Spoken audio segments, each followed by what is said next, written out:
온목사와 성경 읽기 시편 61편입니다. 오늘도 하나님의 귀한 말씀을 함께 읽으면서 주님의 귀한 은혜를 나누기를 원합니다. 시편 61편 함께 읽겠습니다. 시편 61편 다윗의 시 인도자를 따라 현악에 맞춘 노래 이렇게 시작합니다.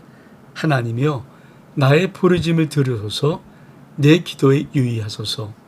내 마음이 약해질 때 땅끝에서부터 주께 부르짖으오리니 나보다 높은 바위에 나를 인도하소서. 주 나의 피난처시요 원수를 피하는 견고한 망대이심이이다.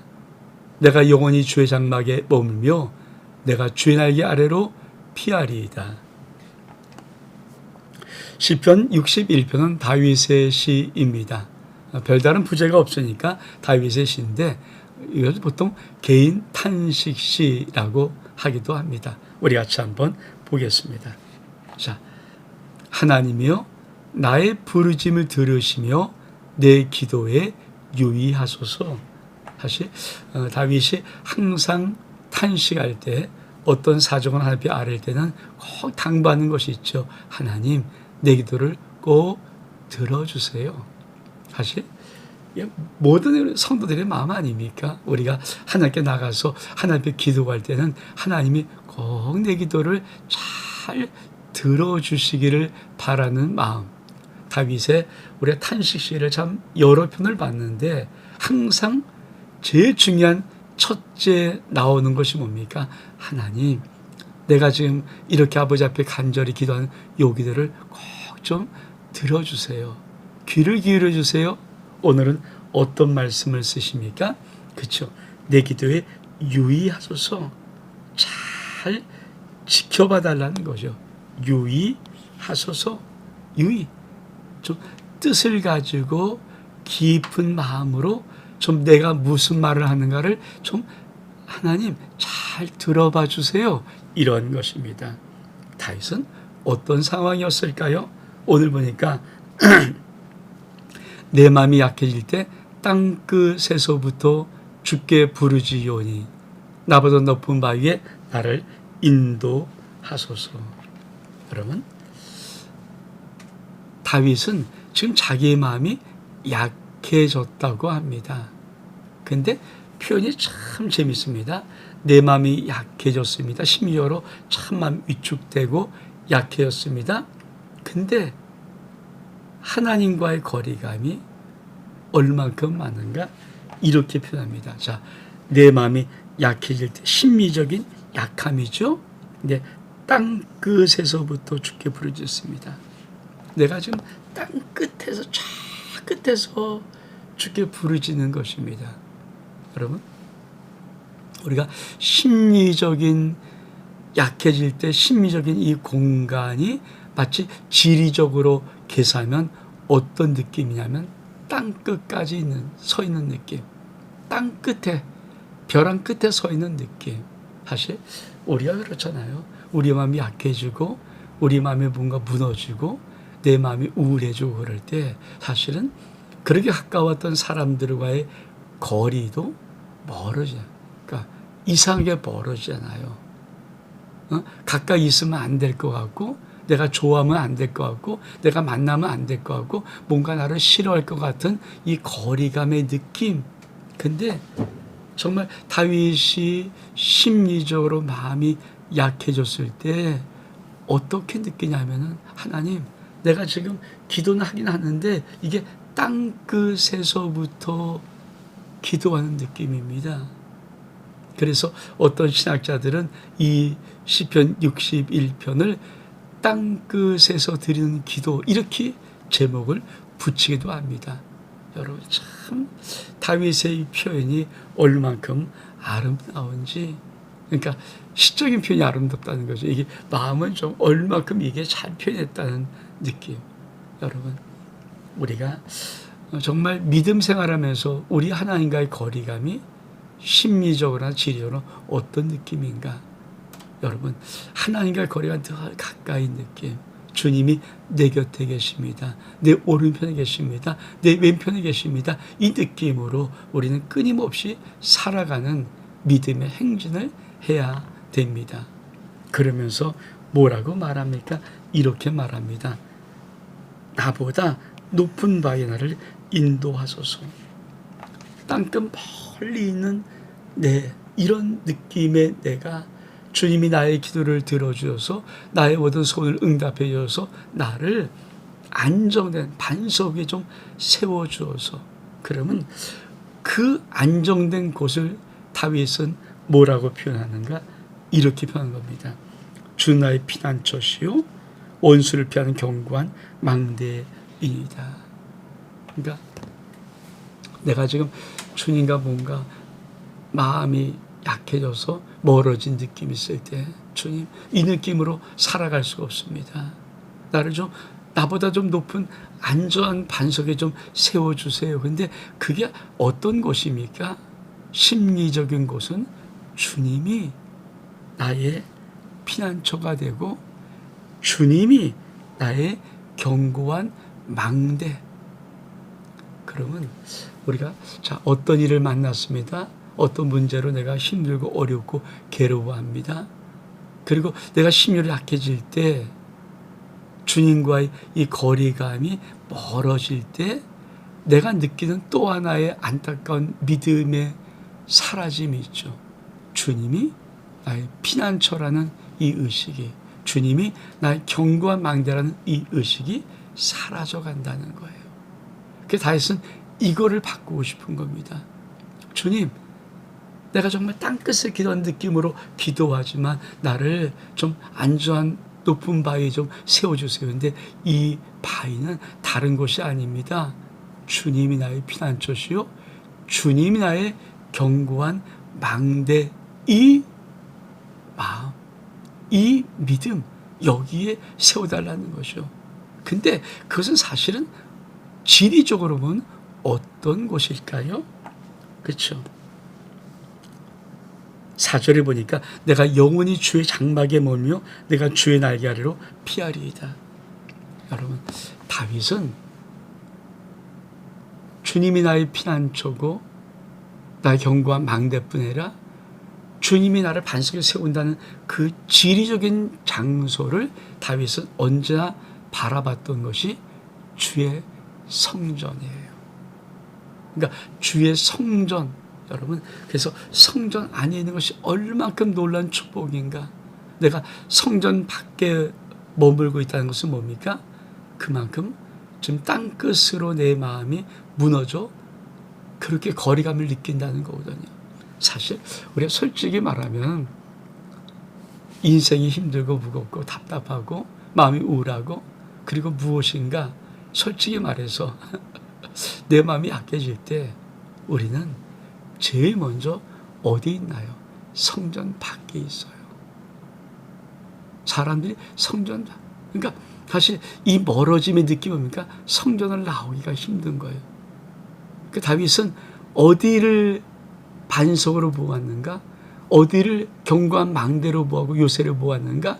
피난처로 보았는가? 그렇습니다. 성전이에요.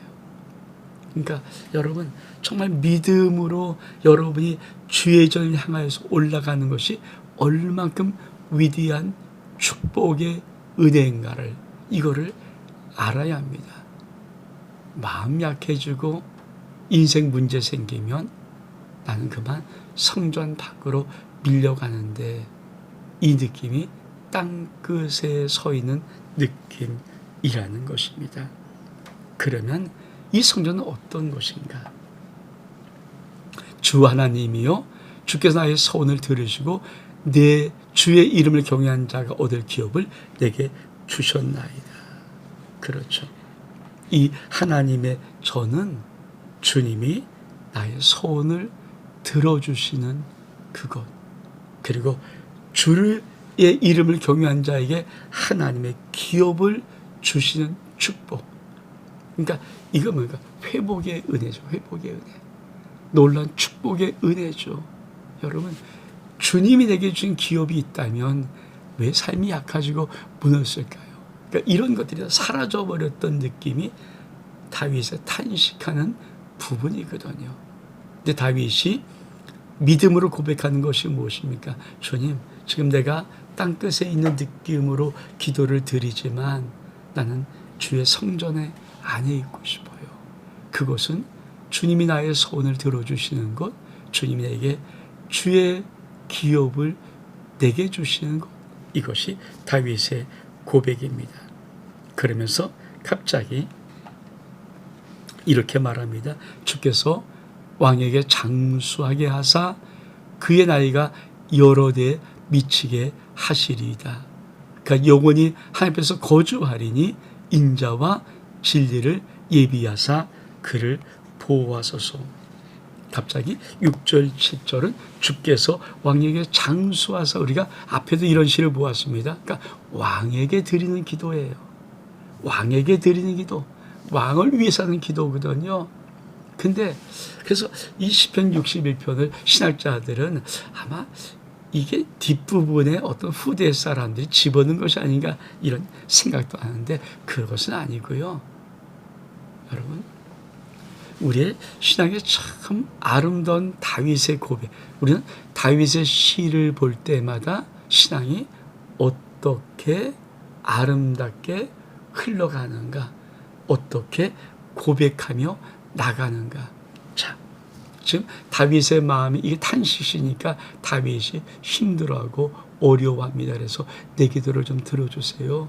내 기도를 좀 유의해 보세요. 그리고 내 마음이 약해서 나 지금 땅끝에 있는 것 같아요. 근데 주님, 나 좀 반석에 든다는 곳에 세워줬으면 좋겠어요. 근데 그것이 성전이에요. 성전. 그리고 나서 여러분, 거기까지만 하고 모든 사람이 끝나는 것이 아니라 다윗은 한 단계 더 나가서 마치 자기가 자기를 위해서 주님께 기도한 느낌으로 기도를 하는 거예요. 뭐라고 말합니까? 주께서 왕에게 장수하게 하사 그의 나이가 여러 대 미치게 하시리이다. 그러니까 영원히 하나님 앞에 거주하리니 인자와 진리를 예비하사 그를 보호하소서. 주님은 왕에게 장수하게 합니다. 이게 뭐예요? 결코 무너지지 않는, 정말 자기가 마치 놈에게 하는 기도처럼, 왕에게 드리는 기도처럼 하지만 사실 자기 영혼 속에 자기를 향해서 외치는 기도죠. 주님은 다윗 왕, 너 영원히 장수하게, 너의 대대를 대대에 미치게, 그리고 영원히 그 왕은, 다윗 너는 하나님 앞에 거주할 거야. 이게 뭡니까? 여기가 반석이잖아요. 그러면서 인자와 진리로 그 왕을 보호하시고 그를 축복하소서. 이게 다윗의 바람. 어쩌면 왕에게 드리는 기도라는 느낌의 삽입구 같은 느낌이지만 어쩌면 다윗은 왕인 자기 자신에게, 자신이 왕이, 다윗 왕에게 하나님 앞에 하나님이 이렇게 나를 축복하실 거야, 마치 제3자의 이름을, 제3자를 위해서 기도한 느낌으로 자기에게 고백하는 것입니다. 그러면서 마지막 뭐라고 합니까? 그렇죠. 서하는 거예요. 그리하시면 내가, 또 누굽니까? 내가. 그리고 왕을 이렇게, 내가 다윗 왕이잖아요. 이렇게 해주시면 누가, 내가 주의 이름을 영원히 찬양하며 매일 나의 소원을 이행하리이다. 그렇습니다. 그리하시며 누가? 내가. 그러니까 6절 7절은 어떤 신학자들이 얘기하는 그런 느낌이 아니라 사실은 다윗 왕이 제3자의 느낌으로 왕인 자기를 위해서 하나님의 믿음의 고백으로 선포하며 기도하는 거죠. 그리고 그리하시면, 주님이 그렇게 해주시면 누가? 내가, 다윗 왕이 내가 주의 이름을 영원히 찬양하며 매일 나의 소원을 주님께 이행하겠나이다. 여러분, 전 다윗의 탄식시를 계속 여러 편을 좀 보고 있어요. 61편에서 많은 편을 봤는데, 여러분, 다윗의 이 시 속에 있는 이 놀라운 믿음의 고백과 축복들, 이 언약의 약속의 붙잡음, 이것을 우리는 반드시 배워야 됩니다. 탄식의 자리에서 정말 다윗처럼 마음이 약해서 땅끝에서 드리는 기도 같은 느낌으로 그렇게 먼 거리 있는 하나님처럼 느껴질지라도 우리는 다시 한번 믿음을 고백하면서 하나님 앞에 나와서 하나님이 내 곁에서 나를 도와주 축복하시는 그 하나님이고 나의 모든 인생을 장수케 하시는 그 하나님, 대대 축복하시고 인자와 진리를 쏟으시는 그 하나님, 그 하나님의 이름을 나도 다윗처럼 찬양하는 아름다운 귀한 은혜가 우리의 삶 속에 있기를 주 이름으로 축복합니다. 온 목사와 성경 읽기 시편 61편 여기서 마칩니다. 샬롬.